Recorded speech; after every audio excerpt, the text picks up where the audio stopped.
My girlfriend screamed, "God, why can't you trust me for once?"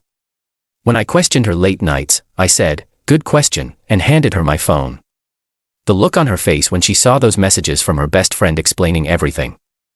28 male, have been with Jenna, 26, for 3 years, living together for the past year. Everything seemed solid until about 2 months ago when her schedule suddenly got weird.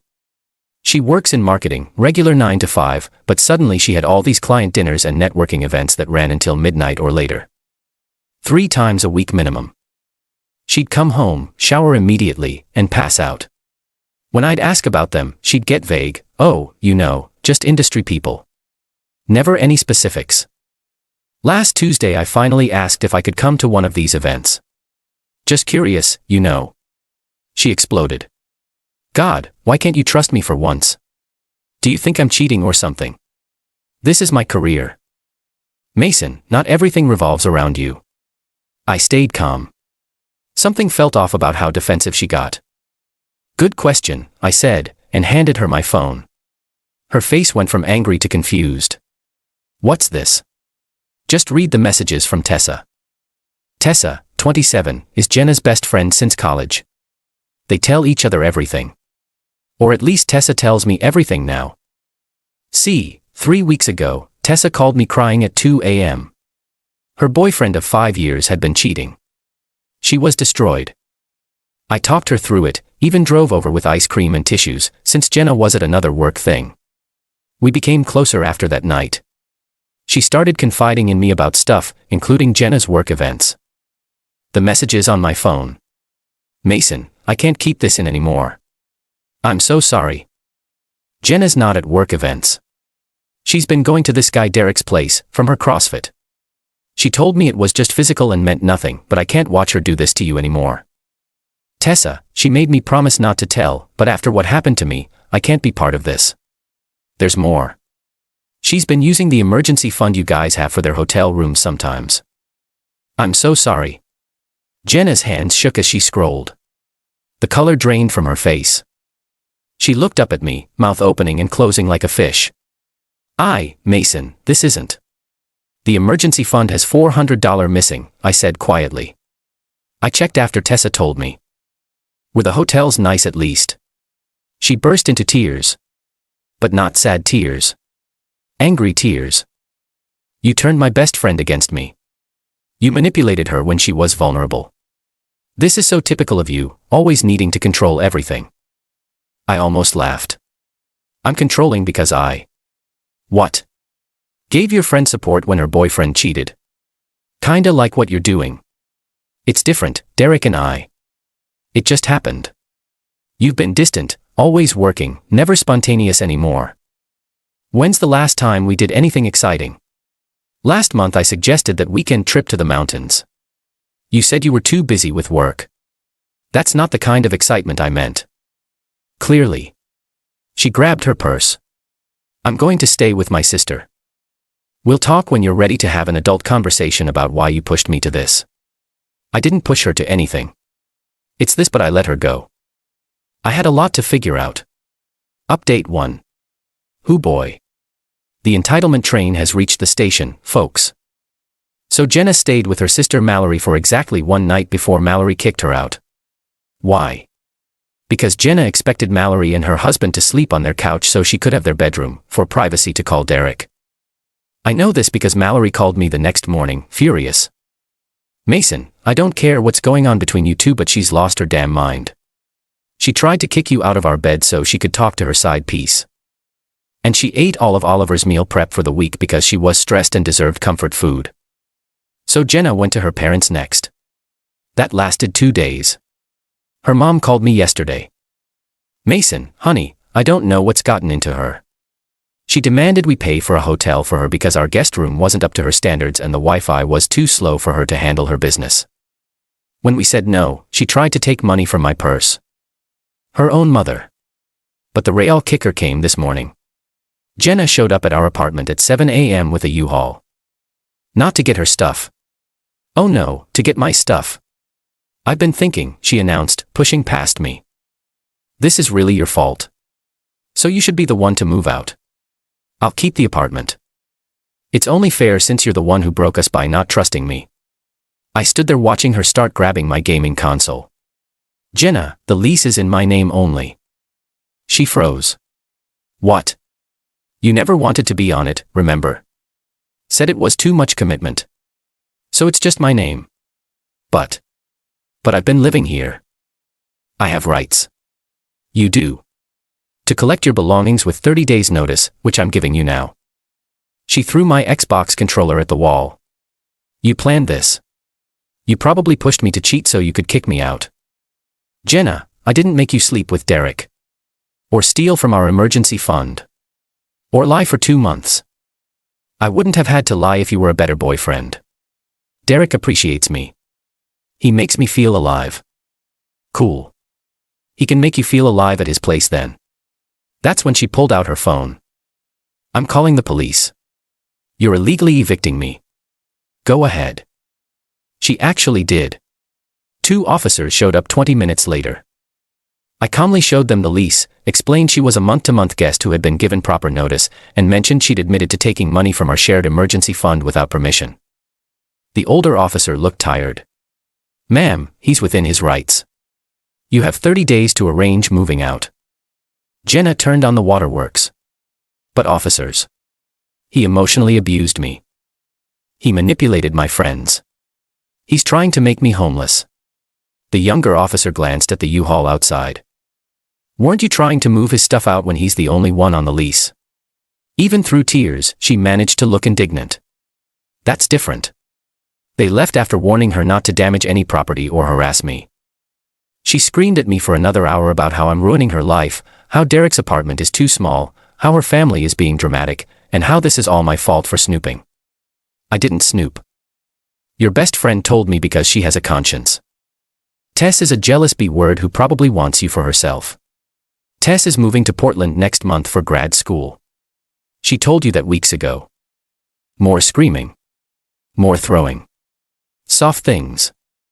Eventually she left, but not before informing me that I'd regret this and that she'd make sure everyone knows what kind of person you really are. I'm honestly exhausted. But at least the locks are getting changed tomorrow. Update 2. Well, the extinction burst. Wait, no, I mean the escalation happened exactly as expected. But the conclusion. Even I didn't see that coming. First, Jenna tried to get me fired. She called my boss claiming I was harassing her and stalking her at work. Problem. I work from home, have for 2 years. My boss called me very confused about why my ex was insisting I'd been lurking around her office building when he knows I only come in for quarterly meetings. Then she tried the social media route, posted this long thing about emotional abuse and gaslighting.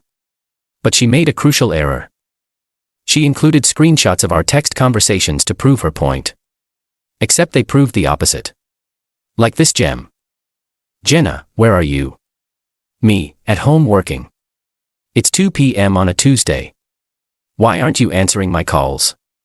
Me, I'm in a client meeting. I texted you that. You're so controlling. Always making me feel bad for needing attention. People started calling her out in the comments. She deleted it within hours. But here's where it gets really good. Remember Derek? The CrossFit guy she was cheating with. Well, turns out Derek is married. Yeah. His wife Elena found out because Jenna kept showing up at their house at weird hours demanding to know why Derek wasn't answering her calls. Elena called me. We had a very interesting conversation. Apparently, Derek told Jenna he was separated and getting divorced. He was not. He told his wife he was at the gym late. He was not. He told both of them different lies. And when it all came crashing down, guess who he threw under the bus? Yep. Jenna became the crazy stalker who wouldn't leave him alone. He claimed it was all one-sided. That she pursued him relentlessly. And he made one mistake by giving in. Elena didn't buy it. She found way too much evidence. But she still blames Jenna for seducing her husband. So now Jenna has no apartment. She never found a place. Staying with various friends. No boyfriend.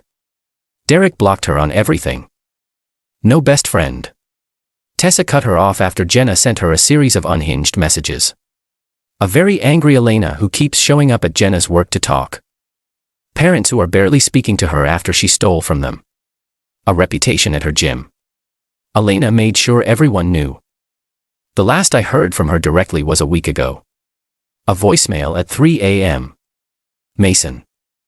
I messed up. I know that now. Derek was using me and I threw away something real for nothing. Can we please talk? I'll go to therapy. I'll do whatever you want. I just need somewhere to stay for a few days while I figure things out. Please? I didn't respond. Not out of cruelty. But because there's nothing left to say. You can't build trust on a foundation of lies and entitlement. The funniest part? Our mutual friend Kevin ran into her at a coffee shop yesterday. She was on a date. When the guy asked about her living situation, she apparently said, "Oh, I'm between places right now. My ex kicked me out illegally after I caught him cheating. Some men just can't handle strong women." Kevin said the guy excused himself to the bathroom and never came back. As for me, I'm doing okay. Tessa actually set me up with her coworker before she left for Portland. We're taking things slow, but she's great. Honest, funny, and get this. She thinks couples activity should involve both people in the couple. Revolutionary concept, right? The apartment is peaceful now. I got a cat. His name is Trust Issues. Seems fitting. To anyone reading this going through something similar, when someone shows you who they are, believe them. Don't wait for them to steal your emergency fund money or bang their CrossFit instructor. The trash took itself out in my case, but I could have saved myself a lot of drama by seeing the red flags earlier. Also, always be the only name on the lease if you're not married. Just saying. Final update. Didn't think I'd be back, but this deserves documentation. Jenna's sister Mallory reached out last week. Apparently, Jenna applied for an apartment using Mallory as a reference and cosigner, without telling Mallory. The landlord called Mallory to verify employment and income, except Jenna had listed Mallory's income as her own and forged her signature. Mallory pressed charges. Fraud is a felony, turns out. But wait, it gets better. Remember Elena, Derek's wife? She hired a PI to dig into her husband's affairs. Turns out Jenna wasn't the only one. Or the second. Or even the third. Derek had a whole roster. Elena is taking him for everything in the divorce. Here's the kicker though. One of the other women Derek was seeing, Jenna's manager at work, who found out about Jenna through the PI, who then found out Jenna had been lying about those client dinners and networking events. Jenna got fired. For time theft and falsifying records. Her parents called me one last time. Not to blame me or ask for anything. But to apologize. Her dad's words, "We failed somewhere raising her." Watching her implode like this, we keep asking ourselves where we went wrong. You deserved better. I don't harbor any anger anymore. Just pity. She had a good job, a stable relationship, friends who cared about her, and she threw it all away for excitement with a married man who didn't even remember her last name. Elena confirmed he called her Jenny in his phone. Last I heard, she moved back to her hometown to live with her parents, while dealing with the legal issues. Mallory dropped the charges on the condition that Jenna get therapy and pay her back for the credit check the landlord ran. As for me, still with Tessa's friend Emma. We're planning that mountain weekend I never got to take. Trust issues. The cat is living his best life. Work is good. Life is peaceful. Sometimes the best revenge isn't some elaborate plan. Sometimes it's just stepping back and letting someone face the natural consequences of their choices. Jenna created her own downfall with cheating with a married man, stealing money, lying to everyone, committing identity fraud, time theft at work, refusing to take accountability. I didn't have to do anything except refuse to enable her anymore. The rest was all her. To everyone who messaged asking how I stayed so calm. Honestly, once Tessa confirmed what I already suspected, I emotionally checked out. The woman screaming in my apartment wasn't the person I fell in love with. Maybe she never was. Anyway, that's the actual final update. Jenna's story is a cautionary tale now, but mine's just beginning, and it's looking pretty good from here.